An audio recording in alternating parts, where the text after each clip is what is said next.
Buenas tardes a todas las personas que nos siguen en esta. Bienvenidos a la Institución Libre de Enseñanza, donde celebramos hoy la segunda jornada de un miniciclo que ya tiene cierta trayectoria en nuestra casa, en torno al derecho a la educación, como un derecho fundamental y como algo que determina de manera esencial la posición y el futuro de los niños y las niñas, de los jóvenes, o sea, de la infancia y de la juventud en las sociedades, en nuestras sociedades actuales. El ciclo desarrolló unas jornadas en 2022, donde se planteó ampliar el concepto del derecho a la educación. Dicho de otra manera, el derecho a la educación no es solo la escolarización, sino implica muchos otros logros, que son los que llenan de contenido ese derecho a la educación. Y en este año nos hemos fijado en un doble reto que tiene el derecho a la educación, el reto de que los niños y los jóvenes aprendan en la escuela y a la vez que aprendan en un ambiente de bienestar, en un ambiente confortable. Dicho de otra manera, que la enseñanza y el aprendizaje estén basados no solo en aprender, sino también en el cuidado. Carlos Magro, que ha coordinado este ciclo, nos presentará ahora a quienes hoy nos acompañan. Nos acompaña en remoto Victoria Camps y en presencia en esta Institución Libre de Enseñanza, Ana Hernández y Albano. Albano de Alonso. Y nada más, agradecer al Ministerio de Exteriores su apoyo para que podamos realizar estas jornadas y desear a todas las personas que nos siguen, tanto en directo como desde sus centros de trabajo o desde sus casas, que resulten provechosas estas conversaciones en torno al derecho a la educación. Nada más, Carlos Magro, cuando quieras. Muchas gracias, Carlos. Muchas gracias a quienes estáis aquí viendo esto, muchas gracias a quienes estáis siguiéndolo en directo y gracias en el futuro a quien lo veáis a partir de mañana en las redes, en Internet en general. Bueno, es la segunda sesión consecutiva después de la de ayer, tratando, como decía Carlos, tratando de profundizar en qué significa el derecho a la educación ahora. Claramente, en el primer ciclo, hace un año, abordábamos la necesidad de pasar más allá de la escolarización, como decía Carlos, y pensar el derecho a la educación como un derecho también, no solo a estar escolarizado, sino también a aprender. El doble reto que planteamos ahora tiene que ver mucho con la escuela, es cómo podemos hacer una escuela que sea al mismo tiempo una comunidad de aprendizaje, es decir, en la que se transmite una serie de valores, de cultura, de conocimientos, de competencias, pero a través también de una cultura del cuidado, de una comunidad de cuidados. Este es el objetivo de ayer y de hoy, y con eso vamos a conversar hoy con Victoria, con Ana y con Albano. Antes de presentarles con algunos detalles biográficos muy pequeños, dejadme que haga una pequeña reflexión y que lea, o medio lea, una cita de Miriam Prieto. Dice Miriam, la acción educativa nace de la condición del ser humano como sujeto inacabado. De esa naturaleza desespecializada con la que todos nacemos, de este inacabamiento con el que todos nacemos, surge la condición de la educabilidad. Es decir, necesitamos de la educación porque nacemos incompletos y necesitamos desarrollarnos. Y de esa condición de la educabilidad y de la condición de desespecialización que tiene la persona cuando nace, surgen dos de los principios fundamentales de la educación. Por un lado estaría la necesidad de confiar siempre en las posibilidades del otro de llegar a ser, confiar, que es lo que hacen los docentes, en las posibilidades del otro, del que acaba de llegar, para llegar a ser otra cosa, otra persona, desarrollarse, es decir, posibilidad, esperanza, todo ese campo semántico, pero al mismo tiempo el compromiso que asumen los docentes y la escuela para educar seres comprometidos con el mundo y por tanto también consigo mismo y con los otros. Esta doble idea de confianza en el otro y de compromiso con el otro y de hacerse cargo del otro tiene muchísimo que ver con esta idea del cuidado. cuidado. Tomo una idea de Victoria, que nos está escuchando. Victoria, en su último libro, Tiempo de cuidados, dice que hace 50 años pues, a nadie se le hubiera ocurrido que esto del cuidado fuese un campo de estudio, ¿no? Un lugar también del estudio o del pensamiento, ¿no? Todo el mundo tenía muy claro dónde estaban los cuidados y a quién le correspondía también en la sociedad encargarse de los cuidados. Dice Victoria que es precisamente el movimiento feminista el que a principios del siglo XX empieza a reclamar los cuidados no solo como una acción, en primer lugar, femenina, sino sobre todo y fundamentalmente como un deber democrático. Los cuidados serían un deber democrático y, por tanto, nos corresponderían a todos asumir ese deber. Lo que estamos haciendo hoy casi ¿no? es tomarnos en serio los cuidados, como decía Victoria Camps, o como dice Victoria Camps, que no era pensable hace unas cuantas décadas. Tomarnos en serio los cuidados en un entorno en el que no es que no sean importantes, son fundamentales, pero muchas veces no hemos pensado en ellos, como es la escuela, y tomarnos en serio, por tanto, una escuela que está comprometida con los que vienen, con los estudiantes, y se hace cargo de ellos, es decir, asume su responsabilidad de cuidarlos para llevarles hacia hacia unas posibilidades que en principio no tienen innatas. Este es un poco el contexto en el que me gustaría que la conversación de esta tarde se desarrollara. Y lo vamos a hacer con 3 invitados, 2 en presencia aquí, que estáis viendo conmigo, junto a mí a la izquierda, y con Victoria Camps, que está desde Barcelona. Victoria, te saludamos y te damos las gracias por haber aceptado nuestra invitación a participar en esta sesión junto con Ana y con Albano. Os hago una presentación rapidísima. Victoria Camps, yo creo que todos y todas la conocemos bien. Pero Victoria Camps es catedrática emérita de la Universidad de Barcelona. Ha sido un poco de todo en esta transición hacia la democracia que llevamos recorriendo durante unas décadas. Ha sido senadora, es consejera permanente del Consejo de Estado, ha sido una defensora activa de una democracia participativa, que tiene muchísimo que ver con esto que os decía hace un momentito, y es, por supuesto, autora de numerosísimas publicaciones en el campo de la ética. Pero yo he querido traer hoy precisamente su última obra, este Tiempo de cuidados, que escribió hace apenas un par de años, no llega al par de años, en el que hace precisamente un alegato a favor de una ética del cuidado que debe atravesar todas a las personas, pero también todas las instituciones, como vamos a ver en los próximos minutos. A mi izquierda está Ana Hernández. Ana es, además de gran amiga, es doctora en Bellas Artes, es profe, como le gusta decir a ella, sin más, de dibujo, trabaja en la escuela pública desde hace muchos años, es jefa de estudios en un instituto de Leganés, el Instituto Julio Verne de Leganés, y es presidenta de una asociación que se llama Mejora tu Escuela Pública, encargada precisamente, como dice el propio nombre, de trabajar por una escuela pública que garantice ese derecho al aprendizaje de todos y todas. Gracias, Ana, por acompañarnos. Y un poquito más lejos, porque viene de más lejos también, está Albano Alonso. Albano es filólogo, él también es profe, él es profe de lengua castellana y literatura desde hace también casi 2 décadas en la escuela pública, es un profe también de la escuela pública. Podríamos destacar muchísimas cosas, pero yo he cogido en 2019 recibiste la Cruz al Mérito Civil por un proyecto muy bonito que se llama El Español como Puente, y es director, Albano viene de las Islas Canarias, es director del IES San Benito en La Laguna, en Tenerife. Albano forma parte además del colectivo DIME, un colectivo de docentes por la inclusión y la mejora de la educación. Bienvenido, Albano, muchísimas gracias por estar con nosotros.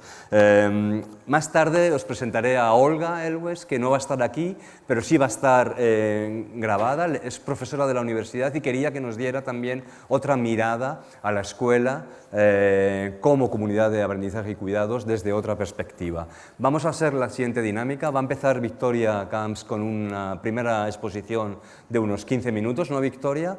Y cuando termine Victoria yo daré la palabra a Ana y a Albano en una primera ronda. Victoria, ¿nos escuchas bien?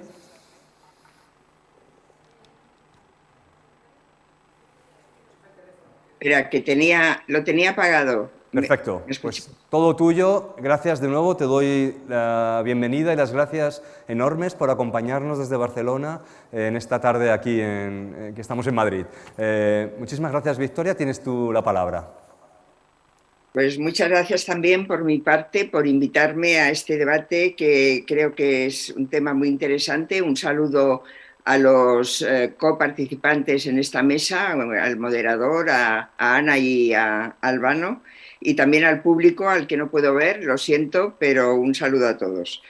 Decía que me parece muy interesante el plantear este debate sobre una escuela que, además de enseñar, cuida. Que pienso que es algo bastante obvio, pero que no se ha planteado hasta ahora, y no solo no se ha planteado, sino que diría yo, y lo digo con la boca un poco pequeña porque yo no piso el aula como Ana y como Álvaro, que conocen mejor la realidad del día a día de la escuela, pero pienso por cosas que he ido oyendo y porque como madre pues también he tenido mucha relación con la escuela de mis hijos, por ejemplo, que existe una cierta prevención por parte de los docentes de decir de una forma clara que el cuidado es también una responsabilidad de la escuela.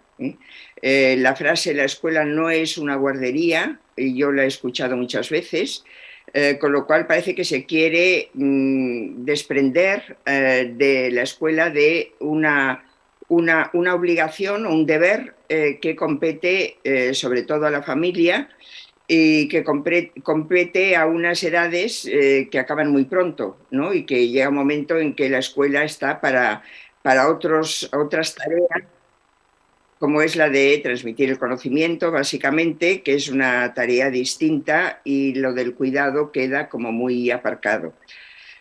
Creo que la pandemia nos hizo caer en la cuenta de esta ignorancia o de este olvido. Cuando se cerraron las escuelas por causa de la pandemia, al cabo de poco tiempo empezaron las protestas.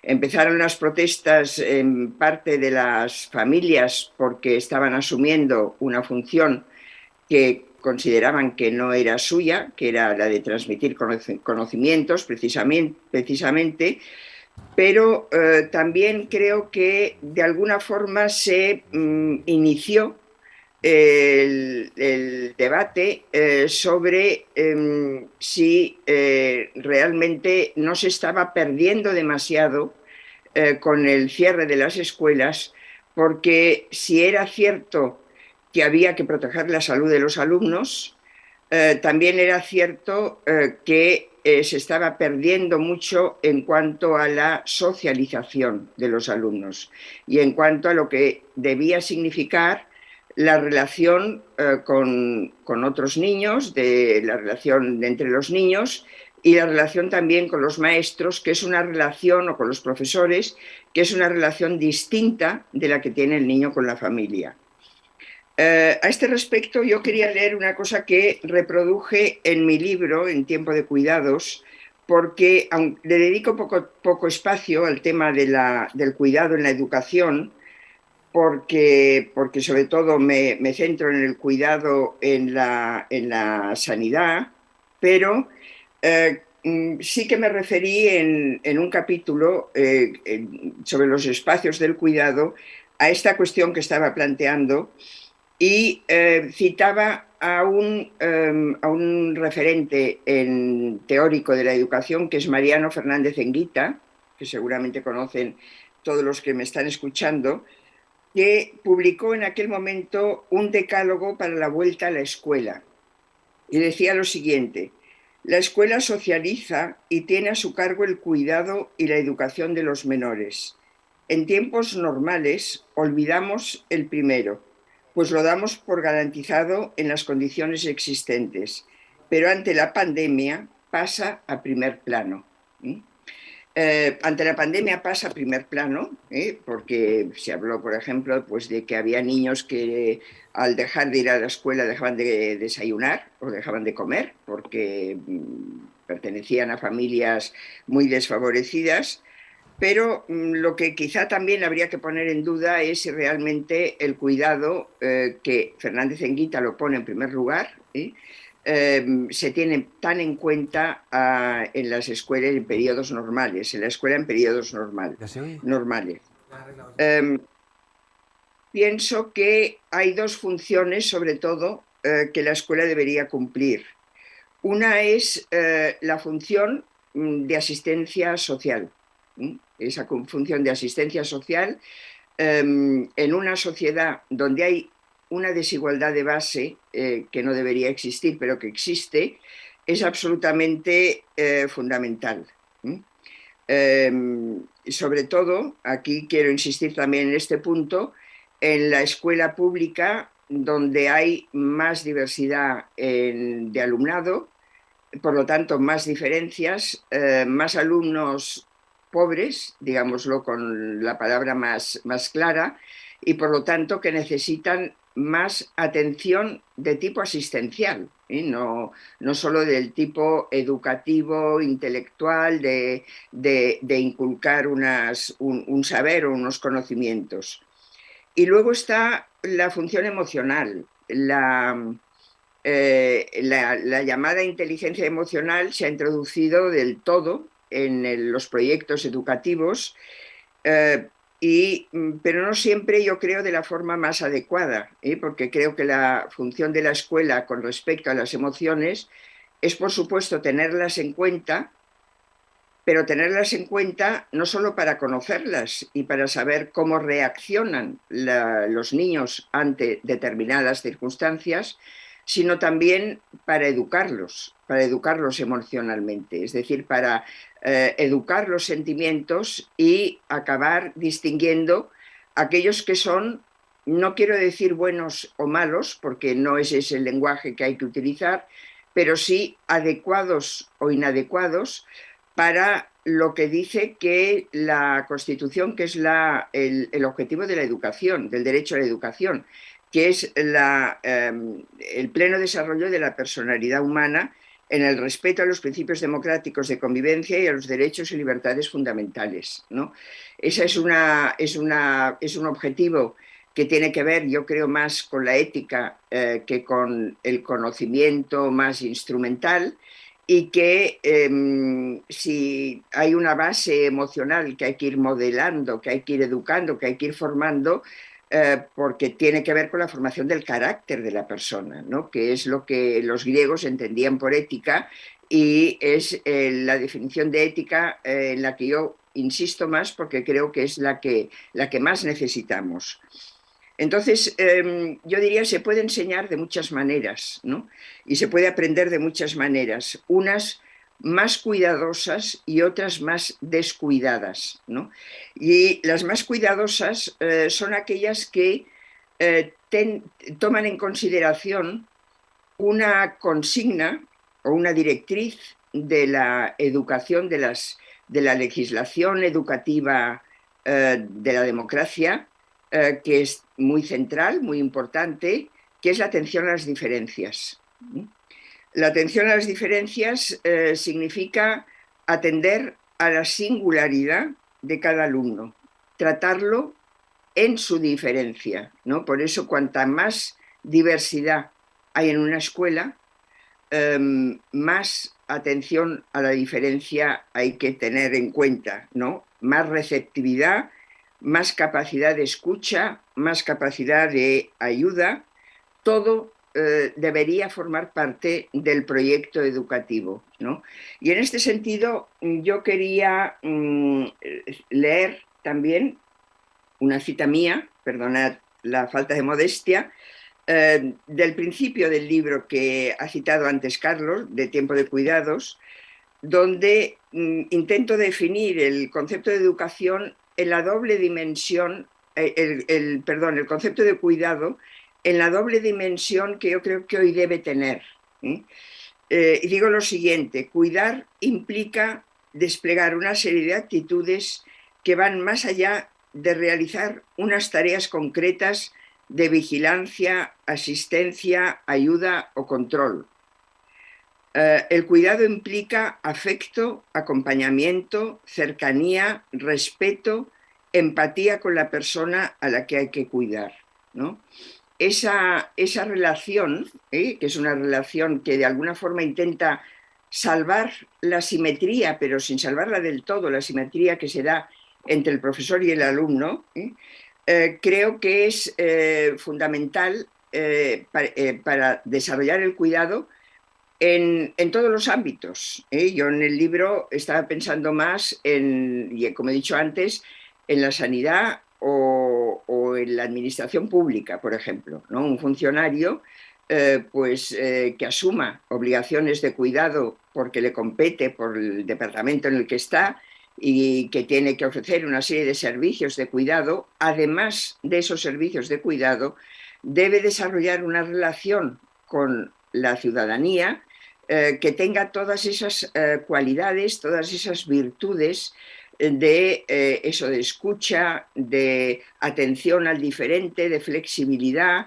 de empatía, de acompañamiento, que son fundamentales. O sea que educar es enseñar unas materias o unas competencias, como se quiere hoy, pero también otras cosas. Y enseñar esas otras cosas como el respeto mutuo, la delicadeza al tratar a las personas, la compasión o la empatía hacia el que sufre, la receptividad, todo eso, insisto, está más ligado a una educación de los sentimientos, a una educación emocional que no se concreta ni de lejos en una materia determinada. O sea, el considerar el cuidado como algo que debería ser transversal, aunque lo transversal en educación no ha acabado de funcionar nunca, pero es la forma de entenderlo. Se trata de, a través del ejemplo, a través de todas esas actitudes, ¿no? A través de la capacidad de mímesis que tiene el alumno, el intentar inculcar unos valores que se inculcan en cualquier momento y a propósito de la enseñanza de cualquier materia. Quería sobre esto llamar la atención o insistir en una cosa que es la figura del docente, ¿no? que es capaz de acompañar al alumno. Y lo voy a decir con un ejemplo que me parece es el mejor ejemplo que existe, que es el de la relación de Albert Camus con su maestro, que fue una relación muy profunda y muy sostenida en el tiempo, porque Camus, como se sabe, cuando recibió el premio Nobel, lo dedicó a su maestro, al señor Germain. Entendía que sin él no hubiera llegado a ser lo que fue. Y no solo lo dedicó a su maestro, sino que tuvo con su maestro una correspondencia hasta el final de su vida, donde le mostró su simpatía, su admiración, su amistad también, ¿no? Porque acabaron siendo amigos. En el libro que escribió Camus, que es un libro autobiográfico, pero novelado, que se llama Primera Memoria, que no acabó porque murió y no lo pudo acabar. Hay un capítulo dedicado a la escuela y casi todo el capítulo está dedicado al señor Germain, que es el maestro, ¿no? Y dice una cosa tan bien dicha como la siguiente, que con el señor Germain los alumnos sentían por primera vez que existían y que eran el objeto de la más alta consideración.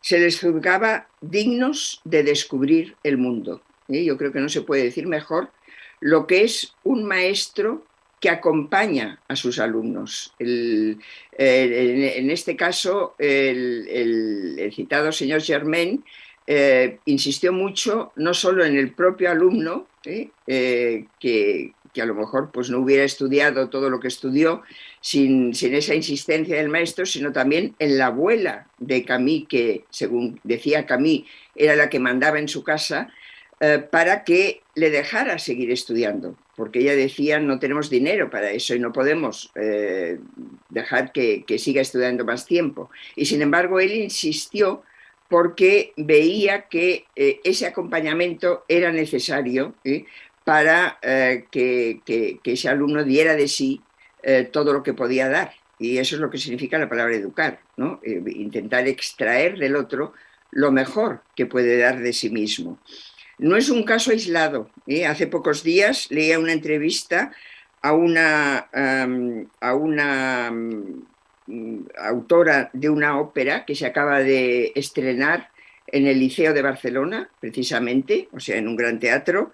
Se llama Raquel García Tomás. La ópera que estrenó lleva el título de Alexina B.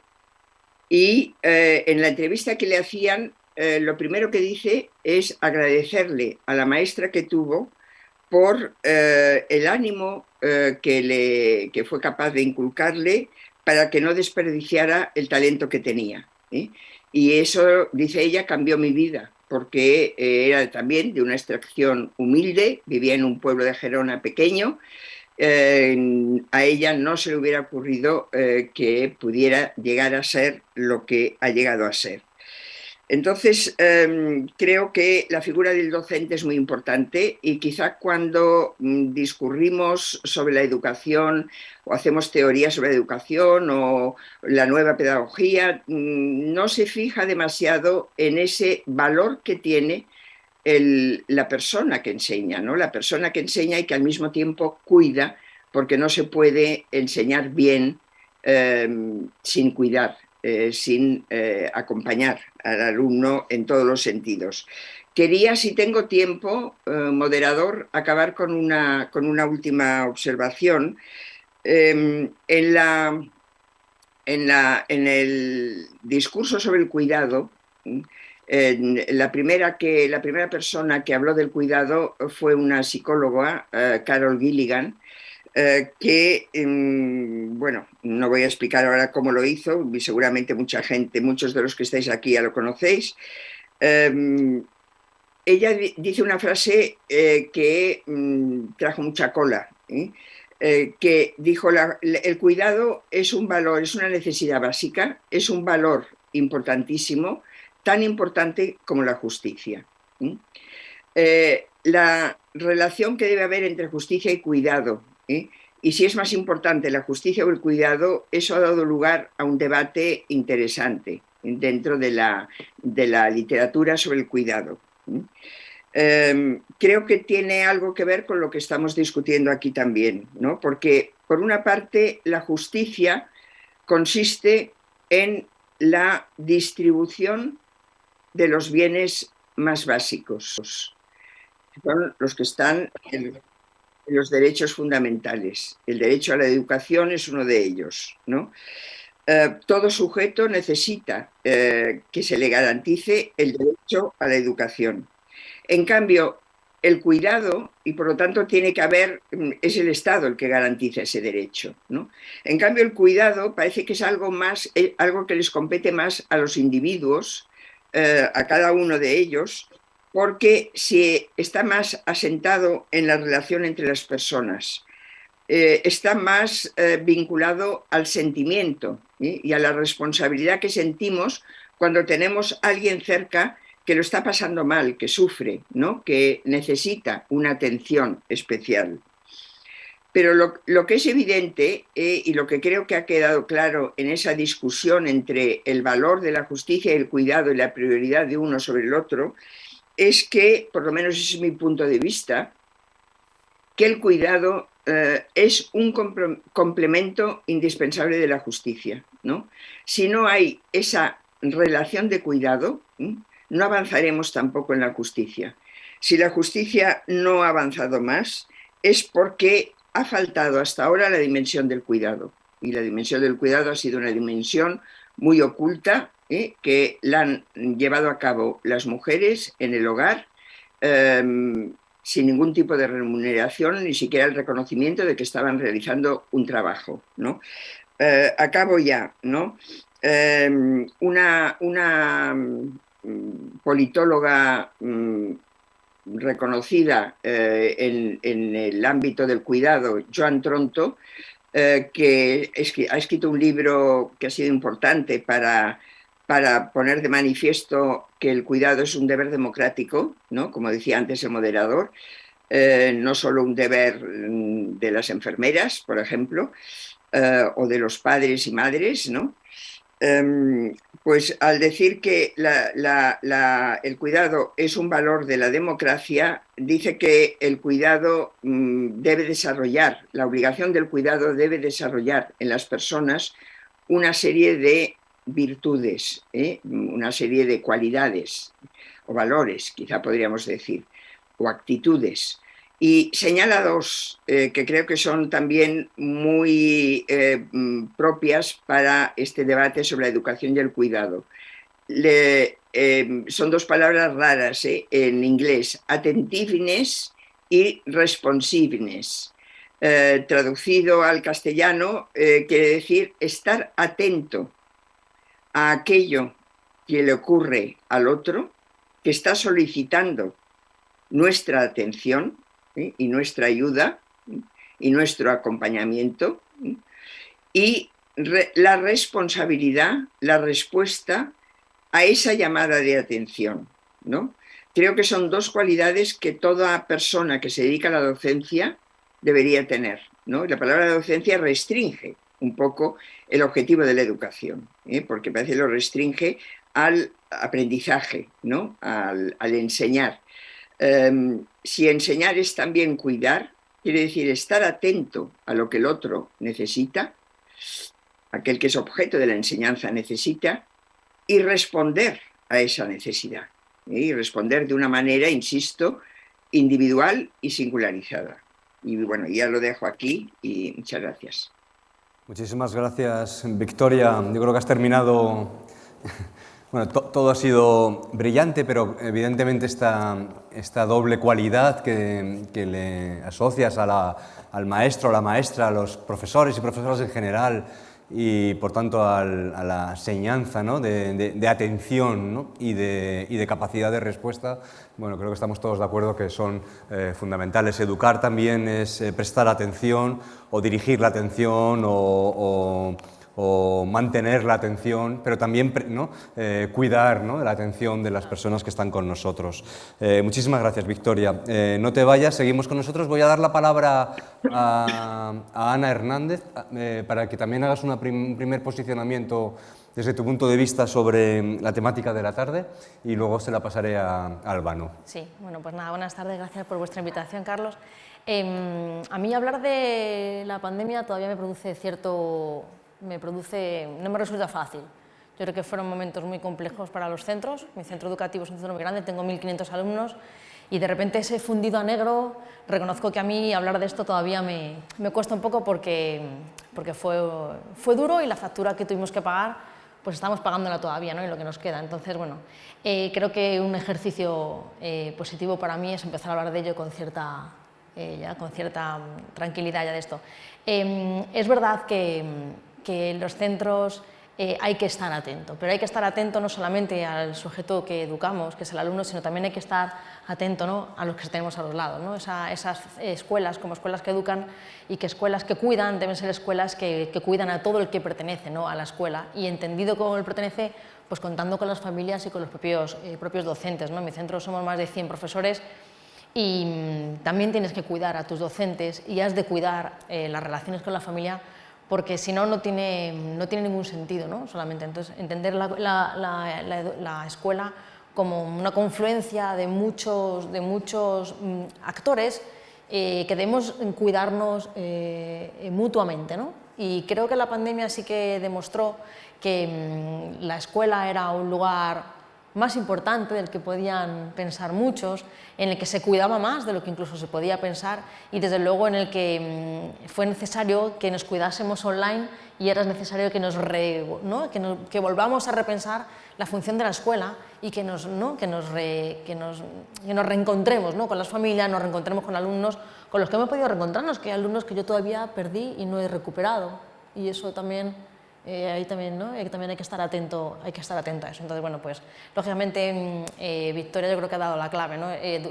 Cuidar es estar atento a las necesidades del otro y sobre todo saber qué haces cuando te encuentras, cuáles son las necesidades del otro, ¿no? Además, en escuelas públicas, como nos pasa a Albano y a mí, que tenemos una diversidad de alumnado enorme y además se está constantemente modificando porque estamos constantemente incorporando alumnos, ¿no? Que se incorporan al sistema educativo de forma tardía, que se incorporan de otros países, con muy diferentes situaciones, incluso algunos que se incorporan de centros cercanos que por los motivos que sean se incorporan y también exigen, ¿no? que otra vez echemos un poco de aceite a esos engranajes del cuidado, porque la persona que viene ya viene con la banderilla, ¿no? Y sabemos que ya hay que cuidar, ¿no? A quien se incorpora hay que cuidarle y bueno, pues eso es un poco la sensación que tengo, ¿no? Que las escuelas ahora mismo estamos en ese proceso de cuidar, de reflexionar acerca de lo que tenemos delante, los alumnos que tenemos delante, las familias, los docentes y sobre todo el estar atentos y como alguna vez he leído, ¿no?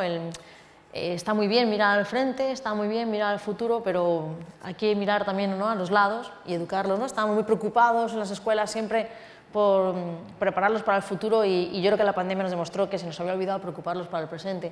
Y en un futuro tan incierto como vimos hace 3 años, que es tremendamente incierto, no sé qué sentido tiene educarlos para el futuro. Yo creo que es mucho más pragmático y mucho más sincero y más honesto preocuparles del presente, porque además quien tiene presente pues tendrá un futuro, ¿no? No al revés. Entonces, bueno, pues y cómo no, pasando por el cuidado como concepto absolutamente necesario, ¿no? para tener una educación, como dice Victoria, ¿no? Que esté en coalición, ¿no? Con la justicia, ¿no? Para evitar, ¿no? Caer en los discursos manidos de ofrecer a los alumnos, ¿no? Casi dejar, bueno, el futuro de este niño, por venir donde viene, ya está casi, ¿no? Está casi garantizado, ¿no? Pues no, para olvidar esos futuros que prevemos casi con demasiada rapidez, ¿no? Pues por incorporar el cuidado y la integración de los alumnos, ¿no? Bueno, yo creo que lamentablemente fue un momento terrible, pero creo que nos sirvió a todos, después del shock primero, nos sirvió a todos para repensar qué tenemos en la escuela, qué queremos de la escuela y qué podemos ofrecer desde la escuela, ¿no? Que muchas veces parece que nos cae demasiada responsabilidad de todos los sitios y yo no sé muy bien a veces cómo hacerlo, ¿no? Porque te das cuenta de que tenemos demasiados frentes abiertos, pero bueno, esa es la... No sé, a mí no me gusta decir que es la lucha, porque no lo entiendo como un enfrentamiento, lo entiendo más como un reto, ¿no? Como hay que estar a la altura de las circunstancias y los alumnos que tenemos y lo hacemos lo mejor que sabemos y podemos, ¿no? Todo el mundo, yo creo que tenemos unos docentes estupendos en la escuela pública española. Quizá eso tenga que ver, Ana, ¿no? También que ayer lo hablábamos y yo creo que, y antes en off, ¿no? Fuera de este momento, hablando con Victoria antes de la sesión, me estaba recordando un poco ella, ¿no? Las iniciativas que hay en Cataluña, que ya existen en Barcelona, de bajar la escala de la gobernanza hacia una escala mucho más cercana, mucho más local, mucho más municipal, que también de alguna manera incorpora todos esos servicios que están en esa escala cercana, ¿no? A las escuelas, ¿no? Y que probablemente esto que tú dices, que ya ayer hablábamos, tiene que ver también con la idea de comunidad, ¿no? Hacer de las escuelas, esto es muy difícil porque hemos pensado a la escuela como un ente separado, ¿no? De lo que estaba alrededor. Así funcionaba, porque así tenía que funcionar, porque queríamos homogeneidad, ¿no? Separación, ¿no? Pero en realidad sabemos que necesitamos probablemente mucha más porosidad, más interacción con los agentes que están fuera y probablemente esa manera de abordar la complejidad del mundo de hoy pase por hacer de la escuela algo más comunitario en el sentido de más integrador, ¿no? También con esos otros agentes educadores y sociales que están muy cercanos a la escuela pero que no están en la escuela dentro. Albano, toma la palabra, tienes unos minutos, los que tú quieras, para hacer una primera, ¿no? Exposición y todo tuyo, el micrófono. Gracias, Carlos. Gracias, Carlos, por la invitación, gracias a la Institución Libre de Enseñanza y encantado de compartir espacio con Victoria y con Ana. Yo me voy a lanzar a la piscina, antes lo estábamos hablando también fuera de micrófono, Ana y yo, ¿no? ¿Qué decir de novedoso con respecto a lo que ya ayer se contó y a la estupenda intervención de Victoria? Y ahora te estaba escuchando hablar de la pandemia y se me estaban poniendo los pelos de punta. Yo en ese año empecé, además, en 2019 mi cargo en la dirección y de repente uno hace un proyecto de dirección montado sobre ejes como los objetivos de desarrollo sostenible, la sostenibilidad, etcétera, y de repente todo se resquebraja inmediatamente y cambia el rumbo. Yo voy a ir más allá. Antes también Victoria hablaba de todavía esa concepción perpetuada de escuela como guardería. Se habla también de escuela y centros como aparcaniños. A veces algunos docentes cuando se enfadan con algún alumno, alguna alumna o con algún cargo directivo, como nos pasa a veces, pues a mí me pagan para enseñar y todo este tipo de cuestiones. Y yo creo que la pandemia nos ha recordado algo que ya estaba ahí, ¿no? Que es el principio de cuidados, un principio que la pandemia nos lo trajo de nuevo, pero bueno, que por ejemplo antes la cita de Camus, estaba yo también recordando, por ejemplo, en La lengua de las mariposas, cómo el maestro don Gregorio cuida de Moncho, un niño que además vulnerable, enfermo, y creo que era un niño asmático y que desde el principio tenía miedo a ir a la escuela por si le pegaban o le tiraban piedras. Y cómo en ese momento difícil también el maestro es una figura referente de cuidados, de pensar en, ¿no? Porque es la raíz etimológica, no lo olvidemos, cogitare, ¿no? Pensar en las personas, en los demás, en los que nos rodean. Pues de la noche a la mañana, con la pandemia, los que éramos cargos directivos nos vimos, yo por ejemplo me vi repartiendo aparatos electrónicos, ordenadores de segunda mano por las casas, junto con Protección Civil. Y yo en ese momento no pensé, a mí me pagan para ejercer el liderazgo pedagógico, a mí me pagan para enseñar, me pagan para dirigir los órganos institucionales del centro, son los colegiados. En ese momento no lo piensa, sino que refrota y sale a la luz ese principio que nos distingue, ¿no? A los seres humanos. Entonces, sobre esa base, yo creo que lo que tenemos es que reconstruir y recuperar ese principio de cuidados que además está articulado en la ley. Ya la LOE nos habla en el artículo 91 de las funciones del docente de garantizar el bienestar emocional, social, psicológico, motriz del alumnado, con lo cual, si nos vamos al engranaje legal, tampoco es cierto que podamos decir que a los docentes nos pagan para enseñar, porque no es así. Bueno, entonces es interesante que las escuelas busquen esos perfiles de personas sensibles, ¿no? Con esas vivencias que puedan impregnar, creo yo, a los demás, ¿no? En esos espacios que ayer lo decía Tony Solano, ¿no?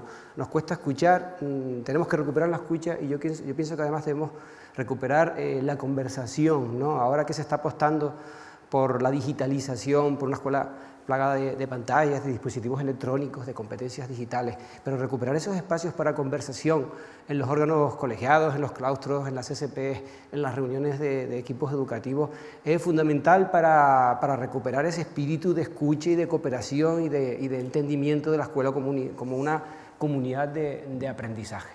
Nosotros trabajamos en secundaria, a lo mejor más que en primaria es cuando ya los conflictos se despuntan, las situaciones de desenganche pues son cada vez mayores, y ya en esas edades, en torno a los 14, 15 años, 16, pues ya el riesgo de abandono, de exclusión y de marginación lo que hace es llegar a ese punto final.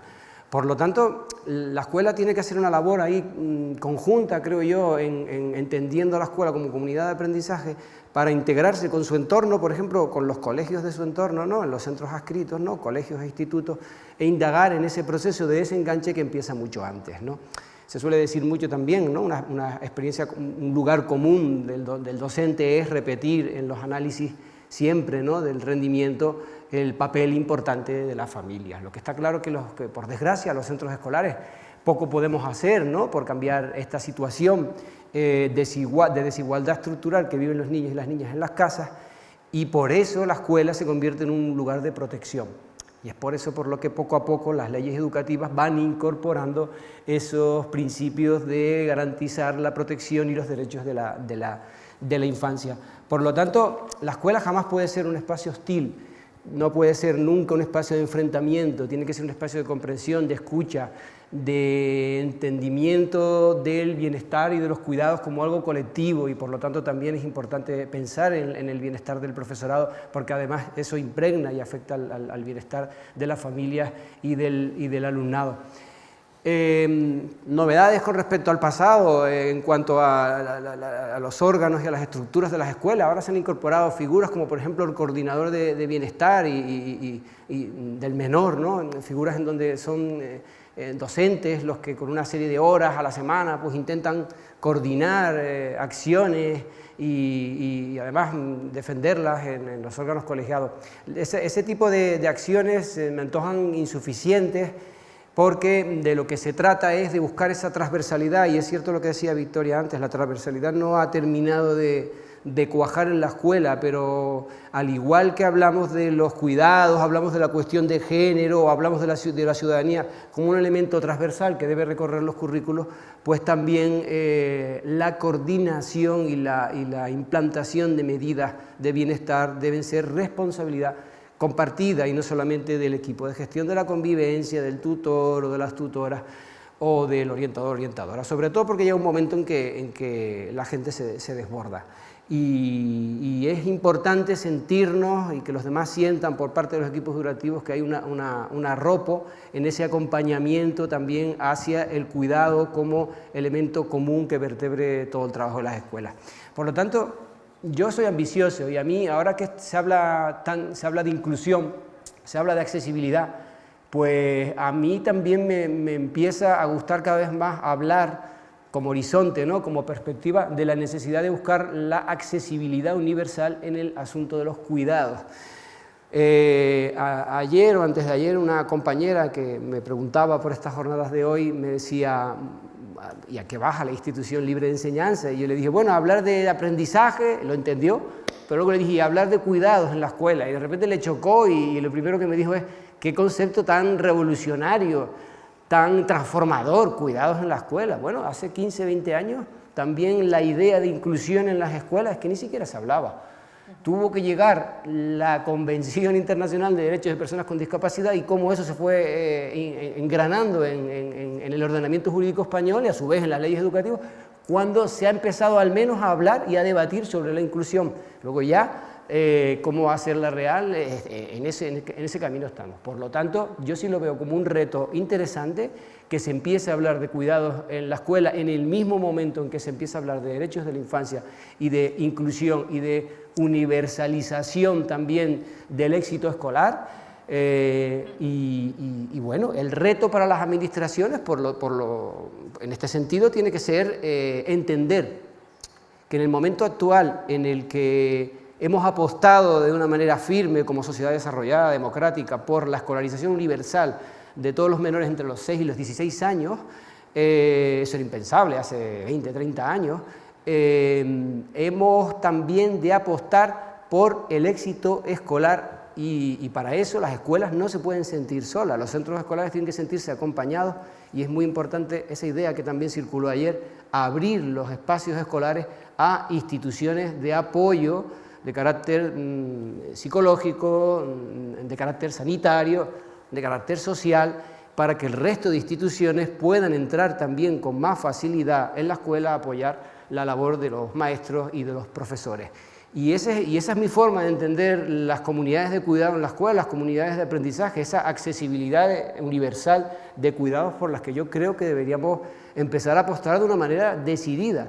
Sobre todo porque si volvemos al principio y partimos de la base de ese profesor, esa profesora que todavía dice que nos pagan para enseñar, difícilmente en un entorno descuidado, en un entorno poco habitable para esta ética, vamos a poder enseñar o vamos a poder ofrecer una enseñanza de calidad. Y todos lo sabemos, los niños y las niñas que provienen de entornos más marginales o desfavorecidos y que tienen esas situaciones en su origen son los que tienen luego más dificultades, por ejemplo, desde hacer tareas en la casa, hasta luego estudiar, hasta luego poder incluso ir en unas condiciones de vestimenta, de alimentación óptimas a la escuela. Por lo tanto, en un entorno en donde dejamos de lado los cuidados o dejamos de lado estos principios éticos que nos tienen que distinguir y que siempre han estado ahí, y que probablemente por dinámicas del capitalismo, el egoísmo en el que estamos sumergidos como sociedad, el individualismo, hemos olvidado, pues precisamente por eso la tarea del docente de, entre comillas, transmitir saberes, construir conocimientos en un aula, pues se va a dificultar. Por lo tanto, impregnar de esas buenas prácticas de los cuidados me parece fundamental y entender las comunidades de aprendizaje como grupos de interacción en donde los colegios interactúan con los institutos para encontrar el origen del desenganche, el origen del niño que se desarraiga desde muy pequeño y luego ya es muy difícil en secundaria volverlo a recuperar y que luego esas otras instituciones, de lo que ya hablábamos ayer, equipos de psicólogos, equipos de integradores sociales, equipos de educadores sociales, contratados por recursos de las administraciones locales o incluso las administraciones regionales, que siempre es un poco más complicado entrar, pero intentar que se facilite el camino para que haya coordinación en ese sentido. Yo creo que para empezar más o menos resumido lo más. Muchas gracias, Albano, excelente. Sí, en esta línea que decías del... una escuela que no es habitable, que es inhóspita, que no se puede habitar, es decir, que no protege de alguna manera, que no fomenta el cuidado, es una escuela en la que no se puede producir de alguna manera educación. Es un poco lo que hablábamos ayer, creo que, y de cierta manera, al no poder producir educación estaríamos cooptando, ¿no?, este derecho a la educación que se supone que tenemos garantizado por la Constitución, ¿no? Y en esa misma línea, Victoria, ¿nos estás escuchando? A mí me gustaría ahondar en un concepto que tú manejabas en el libro Tiempos de Cuidado. Han salido varias palabras, tú decías que la propia Constitución, en realidad la Carta de Derechos de la Infancia, cuando habla de atención a las diferencias, de salvar, ¿no?, de este derecho, ¿no?, de este deber a salvar las diferencias, las asimetrías, las desigualdades de origen, las herencias distintas que traen los niños y las niñas cuando llegan a la escuela, bueno, en este intentar, ¿no?, salvar esa atención a la diversidad, introducías el concepto de justicia, bueno, no sé si en paralelo, desde luego, como cara y cruz, casi te quería entender yo, con el de cuidado, es decir, no podríamos hablar de justicia escolar si no estamos hablando de una escuela que cuida, y bueno, te estoy un poco interpretando, y tú en el libro haces un matiz interesante porque dices que la relación de cuidado suele ser una relación desigual, ¿no?, una relación en la que no estamos en el mismo plano, y que desde una mirada más de la ética del cuidado deberíamos tratar de conseguir que cuando estamos cuidando a alguien no perdamos de vista nunca la dignidad de la persona, ¿no?, de ambas personas, la que cuida y la que está cuidando, pero también el desarrollo de la autonomía o el mantenimiento de la autonomía de la persona cuidada, algo que resuena muchísimo con lo que pasa todos los días en la escuela. Introduces el concepto de acompañamiento, ¿no?, y cuando introduces el concepto de acompañamiento, introduces todo ese campo semántico que antes has mencionado, que tiene que ver con la escucha, con el estar atento, con el ser receptivo, ¿no? Entonces me gustaría un poquito que desarrollaras un poquito más esa idea, porque esta idea del acompañamiento, del acompañar, del acoger, del escuchar, pues claro, a los docentes yo creo que nos resuena totalmente, ¿no? Es algo que cuando sucede la magia en la escuela está pasando eso, ¿no? Estamos acompañando en un proceso de autonomía, de crecimiento, de escucha a los que están allí. No sé, Victoria, si puedes un poco desarrollar esa idea de acompañamiento. Sí, bueno, es una idea que, si no recuerdo mal, la recogí de una socióloga francesa, que no recuerdo ahora el nombre, pero lo cito en el libro, cuando hicimos una jornada precisamente por la ley la ley de dependencia, esa ley que ha funcionado tan mal, que es el título de la ley resalta sobre todo la autonomía del paciente, ¿no? Y se sitúa mucho en ese sentido de decir, bueno, es verdad, hay que atender al dependiente, pero intentando preservar al máximo su autonomía, ¿no? Dejarle que si hay que cuidarle, pues cuidarle de la forma que él quisiera ser cuidado o quiere ser cuidado, ¿no? Y tener en cuenta esa voluntad también que todavía le queda a la persona que ya no puede hacer muchas cosas por sí misma. Claro, eso en el caso de personas mayores, de enfermos, es muy obvio.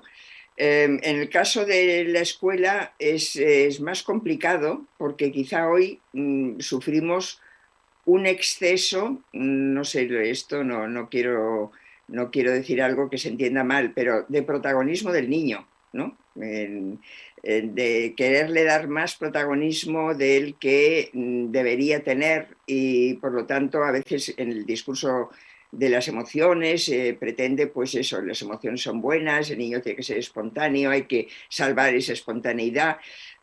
Yo creo que todo eso hay que relativizarlo mucho, ¿no?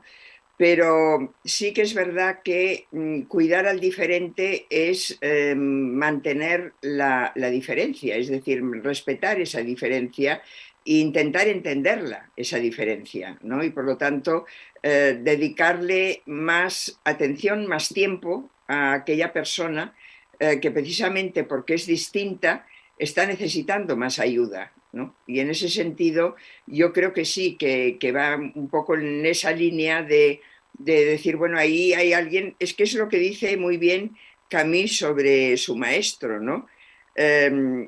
Que sentían que existían los alumnos con su maestro. Hay una frase de Víctor Hugo que se cita mucho hoy a propósito del envejecimiento, que dice que la peor carga que puede tener una persona es tener que vivir sin existir. Es decir, que nadie la considera como alguien, sino que simplemente se la permite que viva, pero que no existe. Y eso ocurre con muchos ancianos, con personas en fin, que son casi invisibles, viven, pero no existen, ¿no? Y eso con los niños y niñas pasa lo mismo, ¿no? Que se les reconozca que existen, ¿no? Que son alguien, ¿no? Cuando yo veo esas escuelas con tanta inmigración, ¿no? Como ha dicho Ana, ¿no? Con gente que va llegando con cuentagotas, que hay que atenderles porque son recién llegados, porque todo es nuevo para ellos, todo es difícil, todos son obstáculos, pues realmente ahí se dan las dos cosas, ¿no? Hay que cuidar más a esas personas y hay que cuidarlas teniendo en cuenta que tienen una realidad propia distinta, ¿no? Y esa yo diría que es la autonomía que conviene preservar. Y luego quizá también Ana ha dicho una cosa que es la relación con todo el entorno, porque estamos hablando de la comunidad educativa y en la comunidad entra la familia y entra también, bueno, la relación con el entorno, que eso, según en ciudades pequeñas es más fácil, en ciudades grandes es más complicado, eh, pero también la relación de los docentes entre sí, ¿no? Ahí también una relación de cuidado, habría que reflexionar sobre qué significa la relación de cuidado, cuidar a los docentes, ¿no? Y que ellos se cuiden mutuamente, ¿no? Porque ahí hay conflictos graves que repercuten luego en la formación del alumnado. Y luego yo creo que la relación con la familia tampoco es excesivamente buena. Yo eso lo noté mucho cuando mis hijos eran pequeños. Y bueno, mi hijo mayor tiene más de 50 años, o sea que hace muchos años, ¿no? Pero veía que la relación con la familia era muchas veces excesivamente de hostilidad, ¿no? No de complicidad como debería ser. No había confianza mutua. Se les reprochaba a los padres una serie de defectos y los padres reprochaban a los profesores, maestros, el ser funcionarios, por ejemplo, el no atender a las obligaciones como deberían, sin conocer demasiado por qué decían lo que decían, ¿no?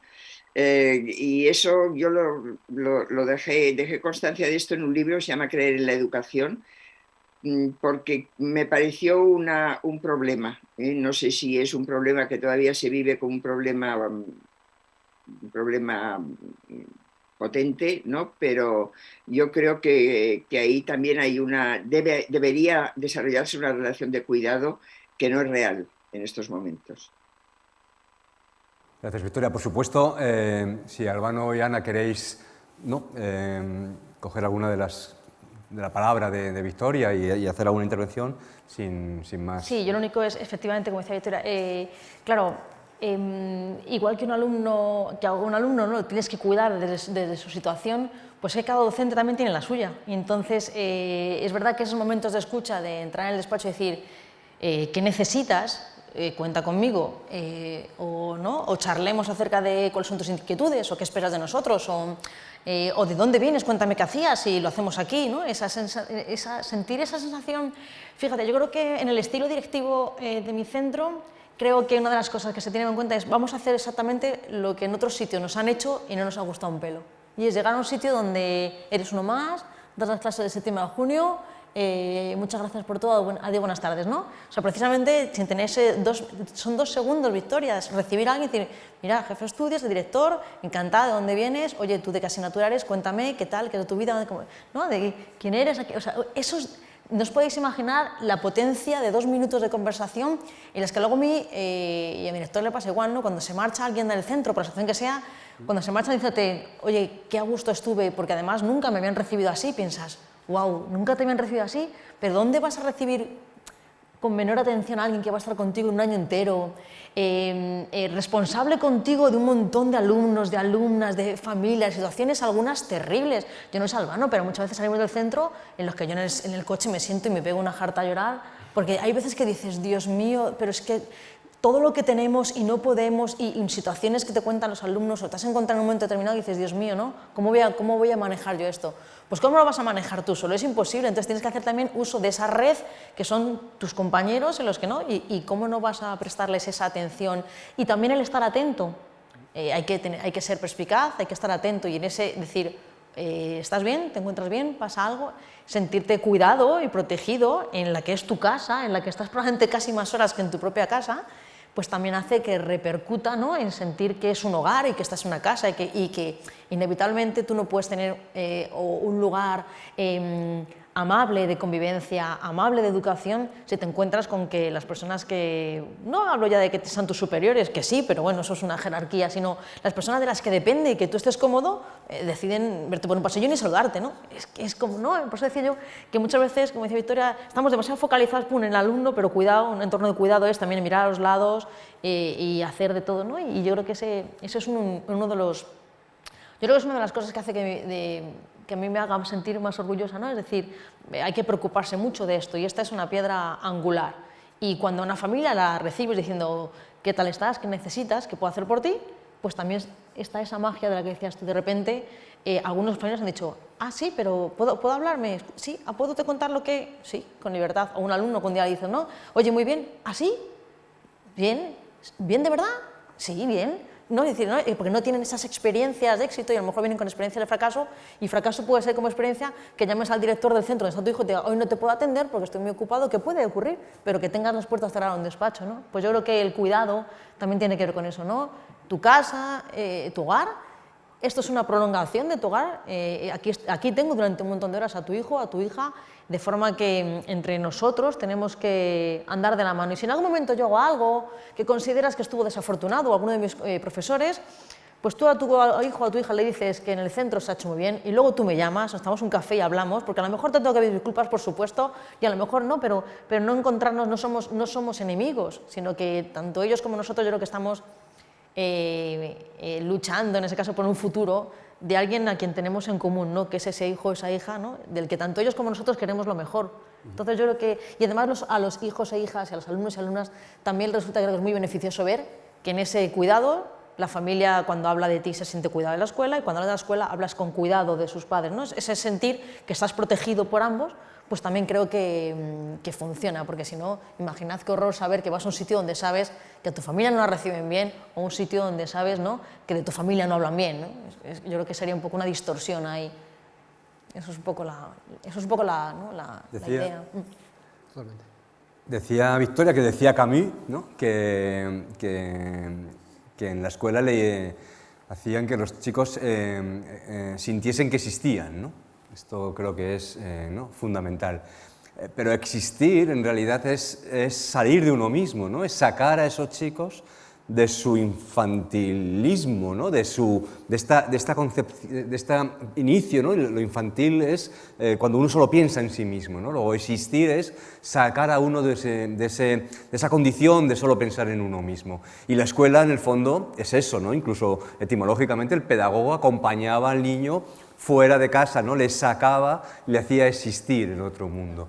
Y hay una idea muy bonita de Philippe Muriel que dice que en la escuela uno aprende a decir yo, porque se forma como persona independiente y autónoma, pero al mismo tiempo aprende a decir nosotros, ¿no? Empieza a relacionarse con el otro, ¿no?, con la alteridad. Y yo os quería preguntar a los dos, quizá empezamos por ti, Albano, pero es una pregunta, en realidad es una pregunta para los tres, si queréis, Victoria, es si tenemos claro en la escuela esta doble responsabilidad, ¿no? O sea, hasta qué punto estamos trabajando esta idea de personas autónomas, es decir, personas que están aprendiendo a crecer, a decir yo, al mismo tiempo que les estamos poniendo enfrente del otro, del diferente, ¿no? Lo que decíamos, de la alteridad, del que es distinto, ¿no? Y por tanto, aprendiendo también a decir el nosotros, ¿no? La comunidad, ¿no? ¿Hasta qué punto en la escuela estamos, esta escuela que cuida, tenemos bien asumido esta doble tarea, ¿no? Que nos saca, por otro lado, que también esto lo citas tú, Victoria, como de un poco de esta psicología centrada en el interés personal, ¿no? En el egoísmo. Y tú hablas del cuidado también como esta herramienta que tenemos precisamente para combatir el exceso de individualidad en el que probablemente nuestra sociedad nos está enmarcando ahora. La escuela está consciente de eso, ¿no? Somos suficientemente conscientes de ese doble rol, de este rol de sacar, de este rol de enfrentar a la alteridad y podemos hacerlo, se está haciendo. La escuela es suficientemente diversa también para ayudarnos en esa tarea de sacarnos de nosotros mismos o de nuestro propio espejo. Albano. Bueno, en ese camino todavía yo creo que la escuela está inmadura. Antes dejaba Victoria caer la idea de que efectivamente los cuidados no pueden caer en el excesivo proteccionismo ni en el paternalismo. Es decir, sí que es cierto que debemos en la escuela, en esa labor de escucha y de conversación y de diálogo, fomentar el empoderamiento y la voz de los colectivos más marginados históricamente y más invisibilizados, desde esa diferencia como un valor, desde esa diversidad, no como un hándicap, sino como una fórmula de enriquecimiento de las sociedades, darle la vuelta. Y en eso, bueno, el profesorado, como en otras muchas materias, necesita ser formado.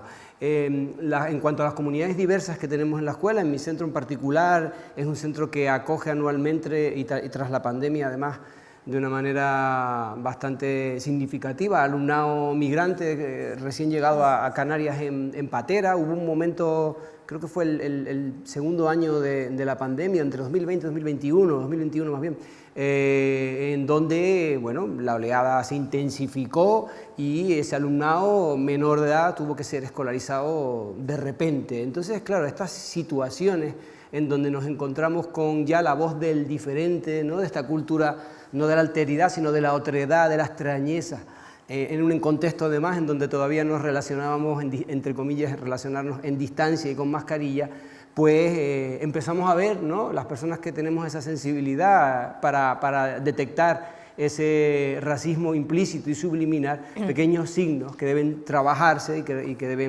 y a los que debemos darle la vuelta.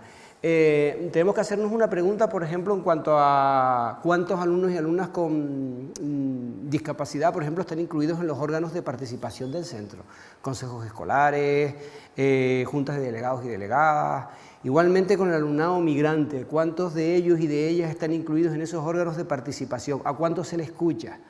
¿Qué labor hacemos con ese alumnado que llega desde fuera y que tiene esa primera barrera idiomática, pero por ejemplo en nuestro caso, ¿no? La gran mayoría de ellos, alumnos subsaharianos o alumnos del África magrebí, pues que manejan el francés, pues, ¿de qué manera pueden verbalizar y dar a conocer sus experiencias a los demás, no para que sean agentes pasivos que tienen que integrarse en la cultura, porque todavía esa visión sigue imperando, sino que sean agentes activos de empoderamiento y de poder demostrar ese yo frente al otro y que pueden aportar a la comunidad? Y yo creo que en esa línea es muy importante incidir. Miren, les cuento una anécdota particular. Yo tengo un hijo de 12 años, tengo 4 hijos, tengo un hijo de 12 años con parálisis cerebral.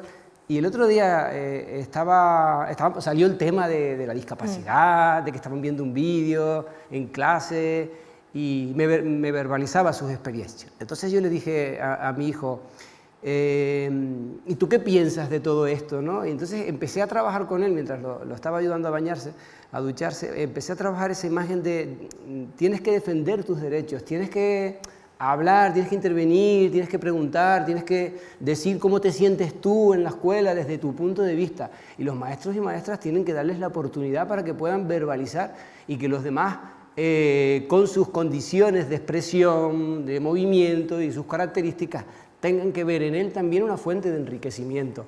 Porque claro, el maestro, la maestra, el docente, sin formación en diversidad, en inclusión, en interculturalidad, va a seguir viendo la diversidad como una barrera y como un hándicap. Es decir, ese niño, esa niña tiene una barrera y por lo tanto va a necesitar currículos para adaptar y no simplemente es eso, sino hay que ir más allá. Las barreras están en el entorno y muchas veces están en las miradas.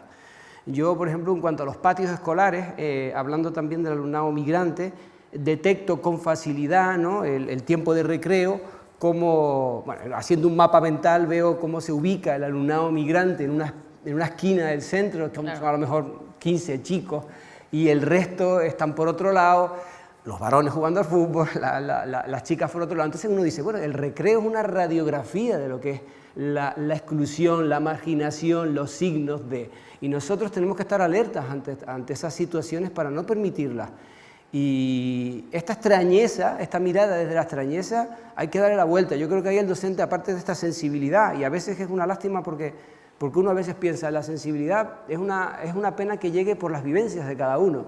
Y no debería ser así, debería ser un innato, una impronta de la identidad comunitaria e individual del ser humano. Pero bueno, más allá de eso, debemos ir aprendiendo a deconstruirnos, a reconstruir las relaciones y a que esa otredad se convierta en alteridad enriquecedora para toda la comunidad. Si no, ya les digo, siempre la diferencia, siempre el otro, siempre el que llega, va a ser visto desde la extrañeza y por lo tanto la mirada va a ser siempre integracionista, va a ser una mirada medicalizada de la discapacidad, va a ser una mirada desde el hándicap y tenemos que dar una vuelta. Y para eso hace falta, entre otras muchas cosas, formación docente en todos los aspectos relacionados con diversidad y con diferencia.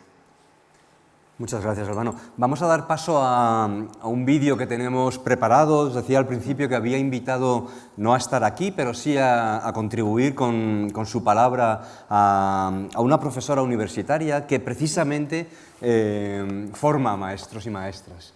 Porque también nos interesaba ver un poquito la mirada, ¿no?, desde la formación, al menos inicial, de los maestros y maestras. Es Olga Elwes. Olga es licenciada en Filología Hispánica y doctora en Filología Francesa. Ella es profesora de la Facultad de Educación de la Facultad de Educación de Toledo, en la Universidad de Castilla-La Mancha, y también es miembro, como Albano, del colectivo DIME, ¿no?, del colectivo a favor de la inclusión y la mejora educativa. A Olga le pedí que también nos hiciera una pequeña reflexión y vais a ver que lo hace al menos en tres ámbitos. Y uno tiene que ver con la formación del profesorado, lo que se dedica a ella. Otro tiene que ver con algo que luego me gustaría también que conversáramos, que tiene que ver con las prácticas más de comunidad de aprendizaje o comunitarias que a veces se trabajan en la escuela. Y vamos a escuchar a Olga. ¿Tenemos el vídeo? Soy profesora de la Facultad de Educación de Toledo, perteneciente a la Universidad de Castilla-La Mancha. Y en primer lugar me gustaría dar el agradecimiento por haber contado conmigo en estas jornadas tan interesantes en torno a la escuela como comunidad de aprendizaje y de cuidados, dos pilares esenciales de la enseñanza. Me gustaría que mi intervención versara, por un lado, en la experiencia profesional de formar maestros, que asumo desde el año 2005 concretamente, con muchísima responsabilidad, la formación de formadores de los maestros y maestras que van a estar tanto en la etapa de infantil como en primaria, es decir, desde los 3 a los 12 años, asumiendo que a pesar de que cada uno impartamos las asignaturas de contenidos disciplinares y desde la didáctica, en mi caso concreto es francés y su didáctica, tanto en primero, que es un curso muy sensible, como en segundo, nuestro papel también incluye ser tutores de prácticas. En nuestro plan de estudios los estudiantes van en tercero de carrera 2 meses, noviembre y diciembre, y en cuarto al finalizar sus estudios durante todo un cuatrimestre, al mismo tiempo que realizan su trabajo de fin de grado. Es el periodo de practicum más extenso, de 3 meses, más el trabajo académico para poder titular. Mi experiencia desde la ya antigua Escuela de Magisterio, diplomatura entonces, con especialidades infantil, primaria y las más específicas como música, lenguas extranjeras, inglés, francés y educación física, con nuestro estudiantado es que son bien conscientes de que, por supuesto, los contenidos importan, como no, pero al mismo tiempo deben tener, y la tienen de entrada, una sensibilidad especial por la materia prima con la que trabajamos, ¿no? Que son nuestros niños y niñas.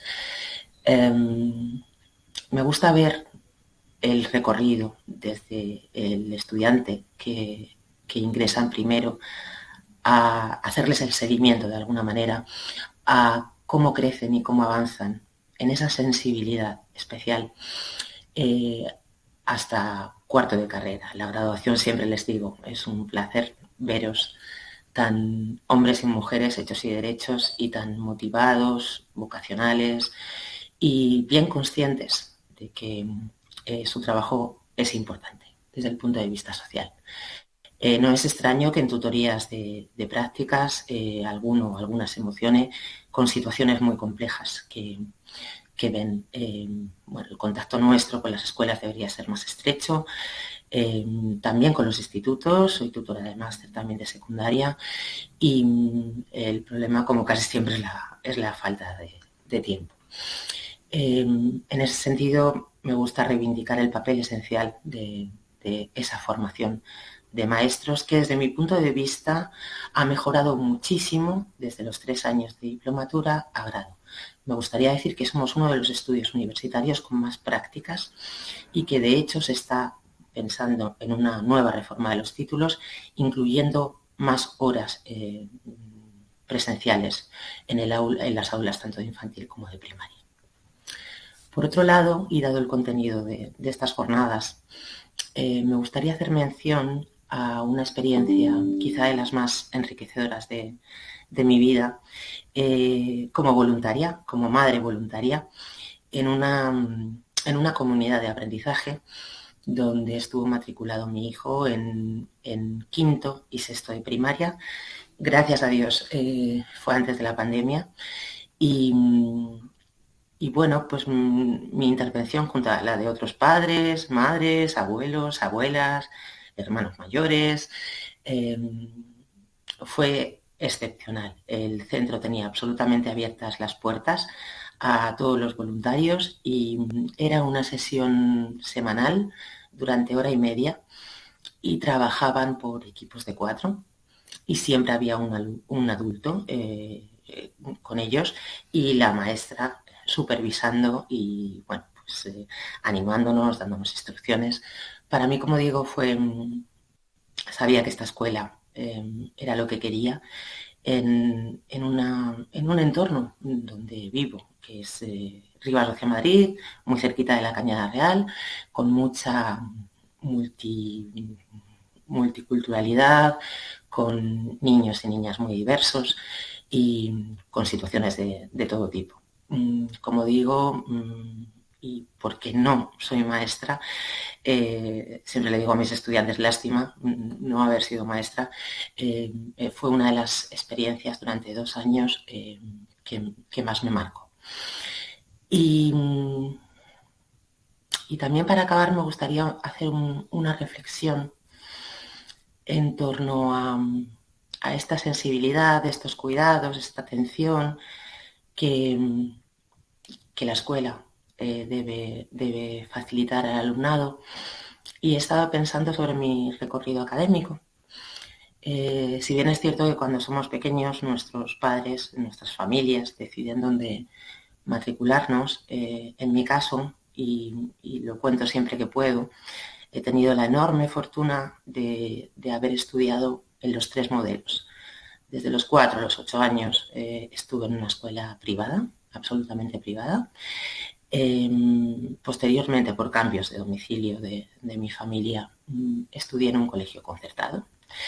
Y ya fue en séptimo de GB, yo soy de ese plan de estudios, digamos, cuando entré por primera vez en el sistema público, viviendo ya aquí en Rivas hacia Madrid. De los 3 modelos guardo cosas buenas, cosas regulares y otras no tan buenas. Si bien es cierto que ha pasado mucho el tiempo y las metodologías antes eran un poco más estrictas, por decirlo de alguna manera, siempre hablo desde mi punto de vista y experiencia. Yo recuerdo la entrada en la escuela pública, séptimo de GB, si no me equivoco es ahora primero de la ESO, con 12 añitos. Quiero decir que fue la primera vez en la que tenía compañeros chicos, desde la guardería hasta sexto. Había acudido a colegio solo de niñas, de corte religioso, y mi entrada en aquel colegio fue un choque con la realidad. Recuerdo que decía, pero que los chicos también estudian. Cosa que tengo un hermano, tengo primos y bueno. Y sí que el nivel de los profesores era excepcional. Desde entonces he estudiado, obviamente, todo en el sistema público. Y sí que me gustaría decir aquí que mi experiencia es que en aquella época me sentí muy feliz. Empecé a ser más libre, sin tanta disciplina anterior, sin tanta... la escuela pública me dio esa sensación de libertad, de poder expresarme, bueno, aquellos años séptimo y octavo para mí fueron un antes y un después, sin desmerecer, por supuesto, la educación que recibí, tanto la privada como la concertada. Y bueno, mi experiencia global, de alguna manera, es que un docente, sea de la etapa que sea, tiene que estar muy bien preparado, muy bien formado en su currículum o en sus áreas específicas, pero tiene que haber esa especial sensibilidad, humanidad y bueno, contacto con muchas realidades que también tenemos en la universidad. Yo trato de hacerlo como todos lo mejor que puedo y año a año y día a día aprendo de mis estudiantes, de las visitas que hacemos a las escuelas y creo que lo que tenemos que hacer todos es seguir nutriéndonos unos de otros, formándonos en jornadas como esta y en cualquier tipo de formación, bien formal o informal. Reivindico aquí el Twitter docente que me ha aportado tanto y seguir creciendo para que no solo enseñemos, sino también cuidemos, apoyemos y vayan de la mano, como comentaba al principio. El recorrido de los estudiantes de educación de primero a cuarto es muy emocionante. Muchísimas gracias, espero haber aportado algo en estas jornadas y deseo que transcurran con todo el éxito que se merecen. Un saludo. Gracias, Olga, que además me consta que estás viéndonos. Muchísimas gracias desde Madrid a Toledo y seguimos con una pregunta que me surge ella habla de dos cosas y me parecen muy importantes. Una, el tema de las comunidades de aprendizaje. Ahora vamos con esto, pero antes, y un poco más, esto más que para Victoria, sería para Albano y Ana. ¿Dónde se adquiere esa sensibilidad en la formación del docente? Olga nos hablaba de la formación inicial de los maestros y maestras, pero tenemos toda la docencia en secundaria que no hay tantas horas ni tanto tiempo para formar probablemente en esas habilidades o en esa sensibilidad. Un máster que está mucho mejor de lo que teníamos antes, pero que es claramente insuficiente. ¿Dónde se forma un docente, fundamentalmente de secundaria diría, pero no solo, en en esta sensibilidad hacia el cuidado que estamos diciendo, hacia, ¿no? Es en el propio trabajo, es con los compañeros, es a través de, desde vuestra experiencia, ¿cómo hacemos esto? Yo, desde luego, mi experiencia con profesores de secundaria y de FP, que tengo mucha, la sensación que tengo es que no nos ha formado nunca nadie en esto. No nos ha formado nunca nadie en estos, porque además venimos todos de lugares diametralmente opuestos y entonces tienes unos claustros igual de diversos que tus aulas, en los que cada uno viene de donde viene y ha llegado allí como ha llegado y probablemente algunos de forma anecdótica y casi de casualidad, como fue mi caso, por ejemplo, es decir, y luego gente muy vocacional, que siempre tuvo claro que se veía dando clase, entonces, pero fíjate que tanto en un caso como en otro, o sea, independientemente del lugar de partida, siempre resulta especialmente, ¿cómo diría yo?, especialmente gratificante cuando te das cuenta de que ser docente en sí mismo, el hecho de haber decidido que tu profesión termine, ¿no?, o comience, por así decirlo, en un centro educativo, ya hace que tengas casi a priori una sensibilidad especial hacia lo que vas a tener. Es verdad que luego esto te explota en las manos porque lo que tienes es mucho más diverso, mucho más complejo y mucho más estupendo de lo que te pensabas. Y entonces yo creo que ahí está un poco el enganche, un poco de... Porque si no, todos los días tendríamos 14.000. Yo hablaba antes con Albano de todos los días, ¿cuántos motivos tenemos para dejar esto? 14.000 algunos. 14.000. Pero ¿y qué es lo que te hace que continúes? Pues los que tienes delante, que es a quien te debes, ¿no? A esos chicos y chicas a los que tienes que sacar adelante. Y lo asumes con una responsabilidad, con tus errores, ¿verdad?, con tus aciertos, pero es verdad que nadie te forma específicamente en esto. Yo soy heredera de ese famoso CAP en el que un día ibas y nadie te forma en esto, cada uno. Pero es verdad que te forma en el día a día. Y creo que es una cosa muy importante es formarte con tu grupo de compañeros. Esa sensación de ser el docente aislado, que estás todos los días atendiendo a 30 o 60 alumnos, en la soledad más absoluta, con tu puerta cerrada, eso, yo no sé si eso existió alguna vez, pero luego ahora no tiene mucho sentido. Esa sensación del docente haciéndose responsable de 30 mismidades y de 30 singularidades. Singularidades que te miran y dices, ay, madre mía, ¿qué estará pasando por esas cabezas, no? Pues porque no puedes hacer caso, no puedes hacer cargo de todo y en ese momento, y además estás atento de uno que mira, otro que va, otro que está triste, otro que está sonriendo, otro que un día no hizo lo que tal, este que va muy bien siempre hoy está, entonces de repente uno se echa a llorar, otro se echa a reír y dices, claro, la adolescencia, esto, pero bueno, y creo que realmente lo útil, y no solamente lo útil, sino lo que hace que permanezcamos a flote, fíjate, es ese formarte con los demás, esa capacidad de ver cómo un compañero ha tenido la habilidad de hacer frente a una situación, o como ese compañero te comenta un momento, disculpa, oye, hablamos, ¿tú cómo lo has notado hoy? ¿Hay algo que no funciona? ¿Tú te has dado cuenta? ¿Has hablado con la familia? Porque hay algo que llevo yo unos días viendo y cuando estás tú y les escuchas y dices, joder, qué gente tan estupenda tengo aquí, ¿no? Se han dado cuenta de que hay un niño que no se encuentra bien por lo que sea y luego a veces que el niño te dice, que estoy bien, profe, y dice que acabamos de hacer un castillo de naipes todo pensando lo que puede haber ocurrido, el niño está fenomenal, pasa que ha perdido al fútbol ayer, está disgustado, pero y tú habías hecho ya una hipótesis complejísima acerca de, y luego, bueno, pues, pero qué bien que de recursos y que de tiempo y que de interés y que de atención se le ha prestado ya y entre compañeros comentan, oye, ¿cómo crees tú? Y esos compañeros, Pipi, de les ves que entran en el departamento de orientación, hablan con la orientadora, porque hay algo que se rumia entonces, y sacan al niño y que hablan con él. Entonces, yo creo que eso tiene mucho que ver con la observación y es estar atento también a tus compañeros, ver cómo ellos tienen la capacidad. Yo recuerdo que con este shock primero de la pandemia, en lo que yo reconozco que el primer impacto no estuve concretamente yo muy operativa, porque reconozco que me impactó ¿no? Y estuve un par de días en estado de shock de qué se supone que tengo que hacer yo ahora con lo que tengo y con mis niños perdidos, qué hago con ellos, tuve que aprender de ellos. Y, Ana, ponte, venga, llamada, esto, y de quien menos te esperas, de quien lleva allí solo un mes, de quien a lo mejor hablaste con él esos 5 minutos que os digo al principio de conocerte y no volviste a hablar más, enséñate, oye Ana, yo puedo hacer esto, no te preocupes, me pongo tú, haz pum, pum, pum, ¿no?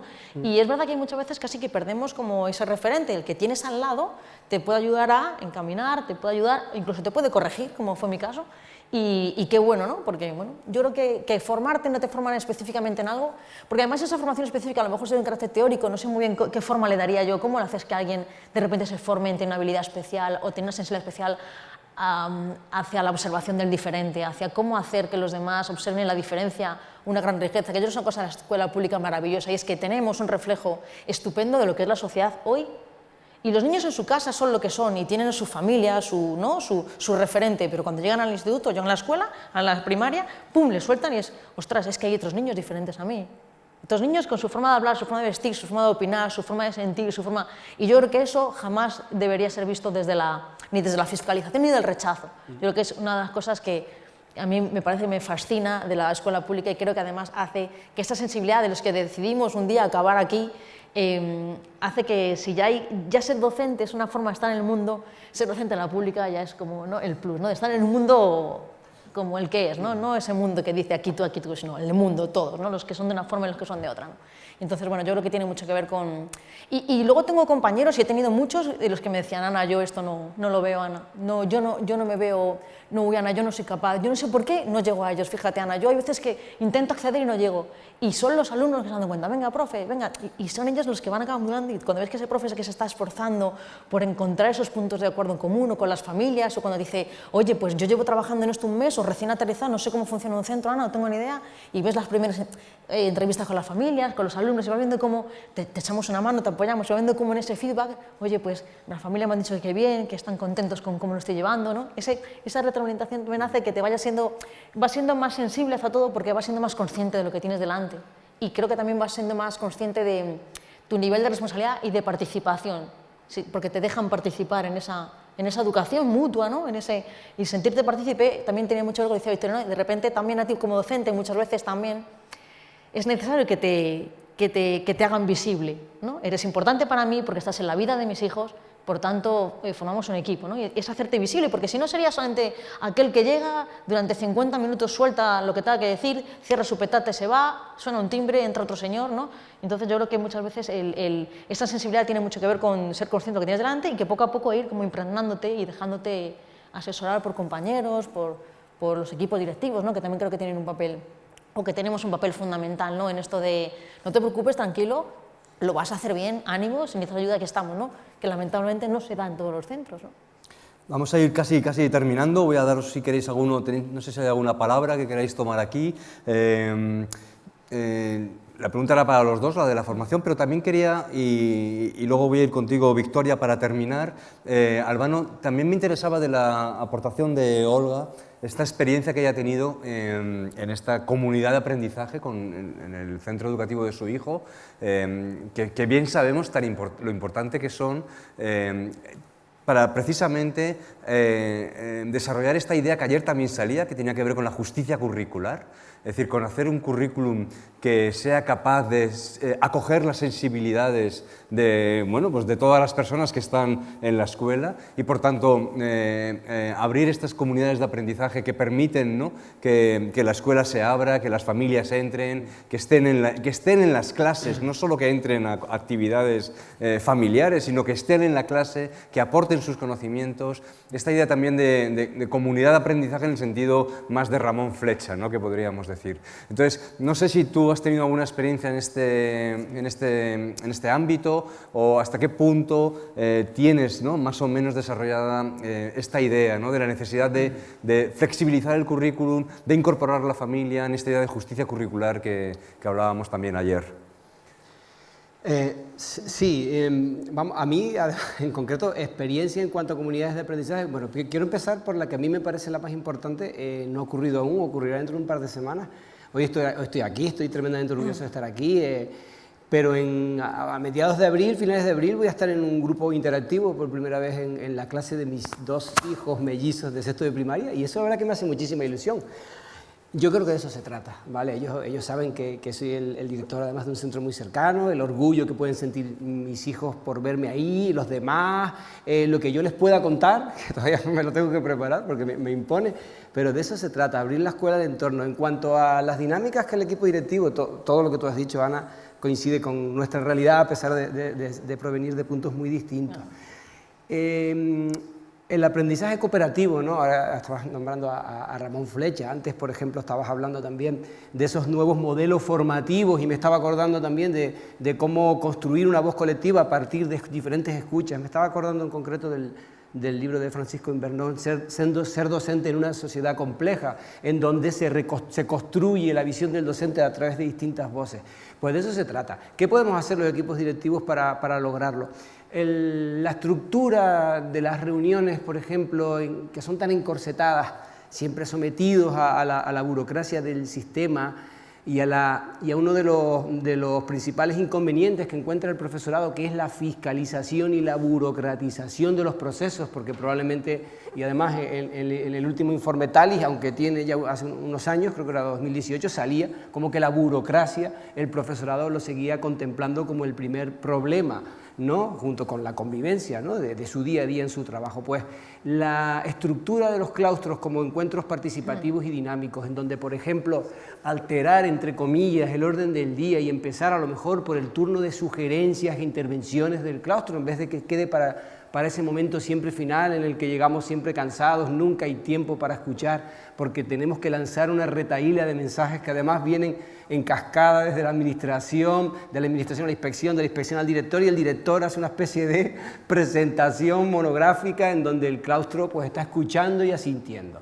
Eso no puede ser. Igual que queremos grupos interactivos, igual que queremos estructuras cooperativas en las clases, nosotros también debemos impregnar de ese espíritu a las reuniones que dependen de nosotros, entendiendo como que la burocracia es algo necesaria, pero tenemos que ser capaces de extraer qué elementos pueden ser transmitidos vía correo electrónico, vía otro tipo de forma de comunicación con el profesorado, para hacer de los claustros dinámicas participativas. Por ejemplo, yo recuerdo que antes de la pandemia empecé en mi primer año de director a organizar las comisiones de coordinación pedagógica como desayunos de trabajo, en donde a partir de una temática, bueno, pues llevábamos cada uno un poco de comer y de picar y café, y ahí a partir de un bloque temático discutíamos mientras desayunábamos, y al final llegábamos a una serie de conclusiones entre todos que presentábamos en pequeños grupos. Pues yo creo que esa es una de las dinámicas que puede contribuir a convertir a los centros en espacios de diálogo, y que al final el profesorado se sienta también escuchado y comprendido.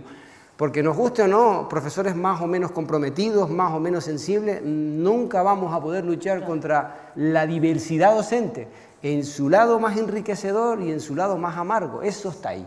Eso está ahí, no podemos combatir, porque si nos posicionamos con nuestra postura férrea como representantes de la administración, todavía esas posiciones se pueden enquistar más y puede ser peor el remedio que la enfermedad. Por lo tanto, darle la vuelta, aprovechar las características, la impronta, el origen, las metodologías, y dentro de la ley, siempre en ese marco, pues poder también aprovechar lo que cada uno puede aportar a la comunidad. Y ahí nosotros tenemos que demostrarlo, es decir, si queremos diversidad en las clases, desde el respeto a la diferencia, también tenemos que construir los claustros y los órganos participativos, órganos de escucha democrática y órganos donde se fomente ese espíritu de cohesión social que a su vez se impregne en las aulas, porque al final los centros escolares, estas dinámicas se van impregnando. Todo lo que tú contabas, Ana, en cómo escuchas a un docente, cómo te preocupas, pues ellos tienen que sentirse también así, para que a su vez cuando lleguen al aula pues proyecten todo eso en el alumnado. Y es así como construyendo poco a poco, y entendiendo que siempre habrá personas más sensibles que otras, o esas sensibilidades pueden irse también pegando en los demás y pueden ir a su vez proyectándose en entornos, con familia, a la hora de tratar a la familia, a la hora de tratar al alumnado, o incluso ya en sus propias casas, cuando ellos llegan, los profesores, y cuentan los problemas que tienen en el día a día.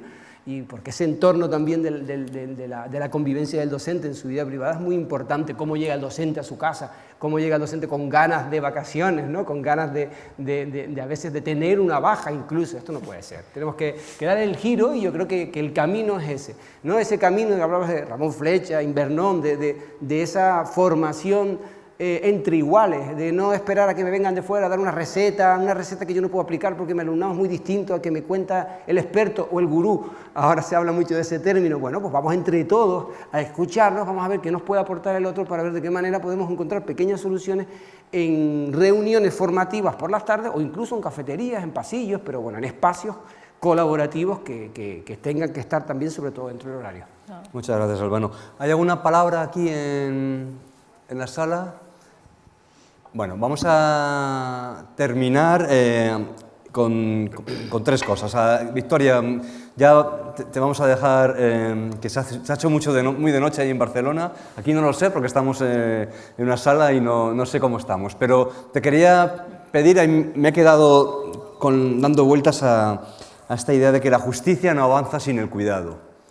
La justicia no avanza si no introducimos el cuidado y a mí me preocupa mucho la justicia educativa, la justicia escolar. Y yo creo que para cerrar, y luego os daré un minuto también a vosotros, pero para cerrar sí me gustaría, si en breve, ¿no?, nos puedes, bueno, iluminar un poquito más esta idea de que la justicia, en este caso sería la justicia educativa, no avanza si no va de la mano del cuidado. Bueno, iluminar no sé, no sé si sabré iluminar mucho, pero primero quería decir que me han gustado mucho las dos intervenciones últimas con respecto a esta imposibilidad de formar en algo que como no se puede formar a los padres para ser padres, ¿no? Es decir, pedir una formación explícita para eso es muy absurdo.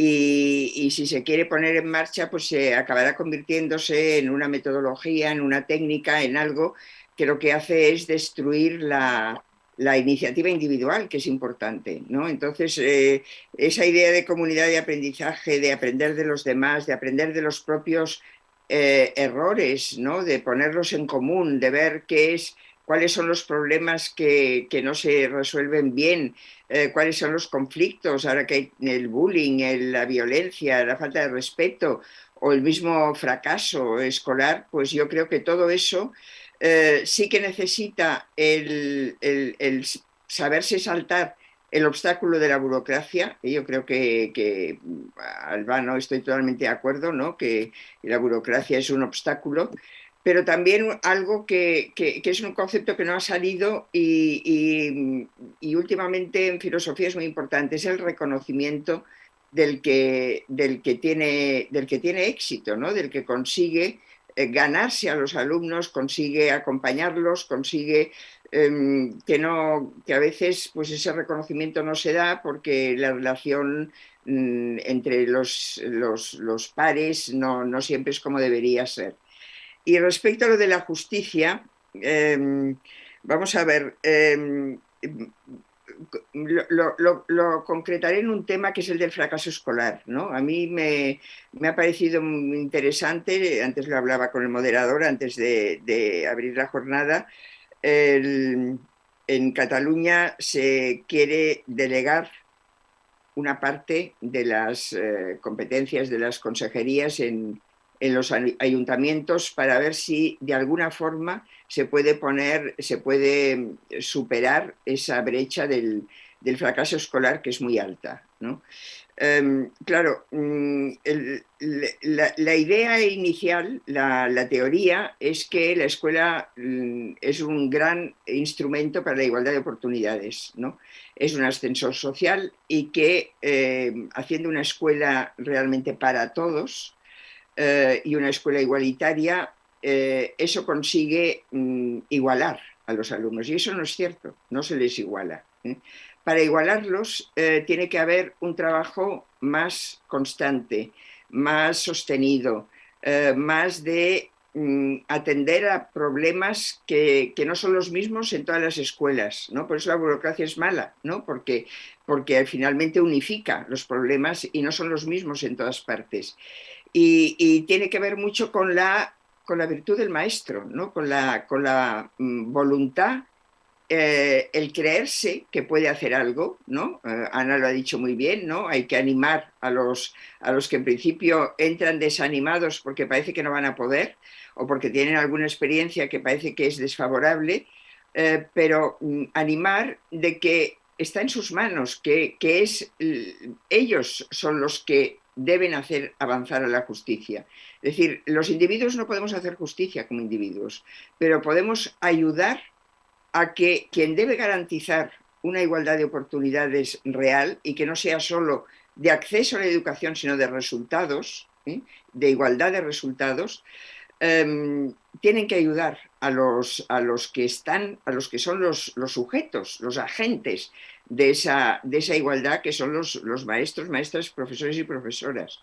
Y eso pasa, como he dicho antes, también por un reconocimiento real y público, no solo un reconocimiento en la comunidad escolar, sino un reconocimiento público, ¿no? Parece que uno de los éxitos de Finlandia pues es que el maestro tiene un reconocimiento social. Han conseguido que la sociedad crea en ellos y en ellas. Creo que eso, pero vaya, que justicia y cuidado, o para decirlo de otra forma, justicia y fraternidad, tienen que ser complementarios. Desde mi punto de vista es obvio, ¿no? Si no hay una ciudadanía fraternal, ¿no? Que piense pues, que puede aportar, cada ciudadano o ciudadana puede aportar algo para que el mundo sea más justo, la justicia no avanza. Muchas gracias, Victoria. Bueno, vamos a terminar. El escritor Vilamata siempre habla del efecto escalera, que te tiras 2 horas hablando sobre comunidad de aprendizaje y de cuidados en la ILE, sales por las escaleras y te acuerdas de justo lo que no has dicho y querías haber dicho. Entonces, para que no tengamos efecto escalera ninguno, os doy 30 segundos, que es lo que tarda uno en bajar las escaleras, para que ¿no? Digáis lo que queréis haber dicho y no habéis dicho todavía. Bueno, no es que no algo que no hubiera querido. Simplemente es, yo creo que hay que ayudar a la escuela, ¿no? También a que liberemos un poco el peso tan enorme que tenemos, que parece que todo lo que no se soluciona afuera, no te preocupes, que solo tiene que solucionar la escuela. Cada vez nos van poniendo cada vez más mochilas y llega un momento en el que los directivos, ¿no? Estamos que ya no podemos con más, sobre todo porque eso nos impide realmente actuar, ¿no? El principio PEPA ese, ¿no? Que decimos en mi centro, primero las personas y luego los papeles, y la burocracia lógicamente es terrible, pero también puede haber un poco de desobediencia civil, que no pasa nada, es cuidadito, que estoy con un alumno, ese papel no te lo puedo dar hoy, lo siento, o sea, ¿no? También aprender a... Y sobre todo también pensar que yo creo que yo conozco cada vez más escuelas, me invitan, voy viendo, escucho, intento aprender mucho de los docentes que como yo estamos todos los días dando esto, y yo creo que también habría que levantar un poco esa sensación como de mirada, de sospecha. En los centros se trabaja mucho, en la gran mayoría de los centros se trabaja muy bien. Tenemos la gran suerte de contar con docentes extraordinarios en los centros españoles, y yo creo que también vaya por delante como ese reconocimiento también es levantar un poco el peso, ¿no? El freno levantar un poco el pie del acelerador que las escuelas, y lógicamente no vernos como el otro, ¿no? La escuela no somos el otro, la escuela somos todos, y de alguna forma también pues levantar esa especie como de sospecha de qué estará pasando en esa escuela.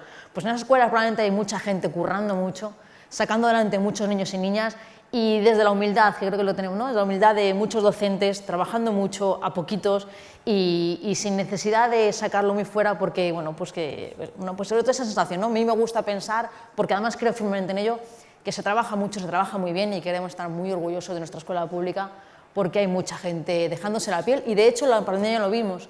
Pues imaginad lo que está pasando en la pospandemia, ¿no? Pues el grado de compromiso está siendo alucinante, ¿no? Entonces, bueno, pues yo me levanto cada mañana diciendo qué bueno, ¿no? Tenemos un trabajo estupendo que nos permite conocer gente muy valiosa, y vamos todos a hacer lo mejor que sepamos y podamos, pero siempre desde la no sospecha, siempre desde la confianza en la escuela como elemento crucial, no como el otro, ¿no? Albano, tu efecto escalera, tus 30 segundos.